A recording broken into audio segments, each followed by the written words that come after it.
خاله کې چې دغه خواله ورغلی دی وایي چې مولوي صاحب ډېر تنګ شوم ځکه چې هلته ډېرې کې خو ټولو ملګرو د قرآن او حدیث ته خبرې به کولې او دی پکې یوازې دی تنګ شوی وایي صفا خبرې راته وکړه ګوره اخوا دې خوا به راسره نه کوې ساده سړی و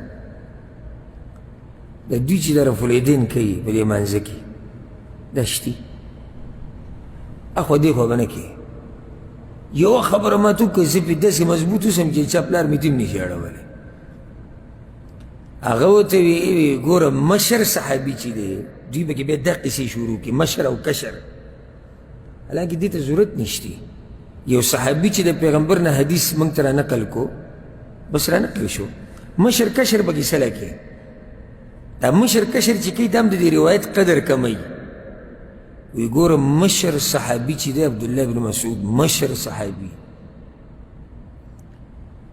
هغه وایي چې پیغمبر رفالدین په اوله کې کړي دي بیا یې نه دي کړي دا روایت هم کمزوری دی خو ګوره دوست وایي مشر وایي چې پیغمبر اول کړي دي بیا یې نه دي کړي او کشر صحابي چې دی لکه مالک ابن حویرث او داسې نور یو څو یا وائل ابن حجر رضی الله عنهما دا کشران صحابه کرام دي آخري وخت کې د پیغمبر سره ملاو شي وی دوی وی چې پیغمبر موږ لیدلی چې کړي دي اوس ګوره دې غریب ته څه وایي یعنې ده ته دا روایت په څه کمزوری کوي هغه مشر دا کشر نو یې ورسته پوه شه نو ته به د مشر صحابي منې که د کشر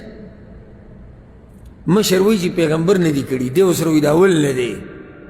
کشران چې آخري وخت کې ورسره میلاوي شوي دي هغه وایي چې کړي دي منګ وی د مشر په روایتو پسې روان دوی د کشر دا قاعده د کوم ځای نه راووته بده نشته بس سبحان الله الله د هغه ذهن ترې ساده باده سړی خو به چې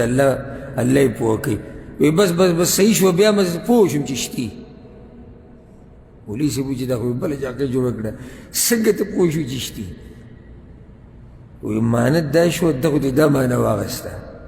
چې اوله کې پیغمبر نه کول نو ځکه د مشر صحابي وي چې نه کول نو بیا وروسته شروع کړي دي نو کشران وایي چې کړي دي نو همدقې باندې مړلی که نه ځکه چې آخري وخت کې ورسره کشران میلاو شوي دي خو کشرانو لیدلی دی چې کړي دي او همدقې باندې پیغمبر صلی الله علیه وسلم دنیا نه تلی نه اوس موږ به هم کوو بس وي بس صحیح خبره دې راته ویله نه وکړه هغه خو دا نه کوله هغه خو دې په دې پوه کوو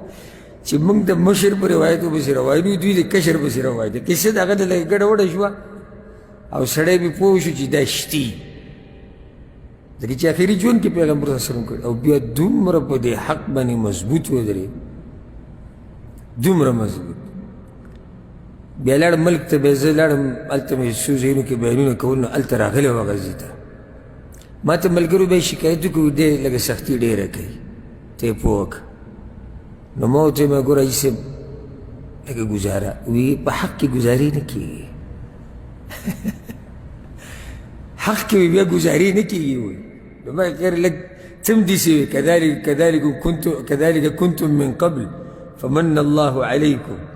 ته هم مخکې داسې وی خو الله د باندې رحم وکړو نو چې یو سړی نه پوهېږي نو هغه به پوه کې هغه سره به صبر کې د حکمت نه به کار دی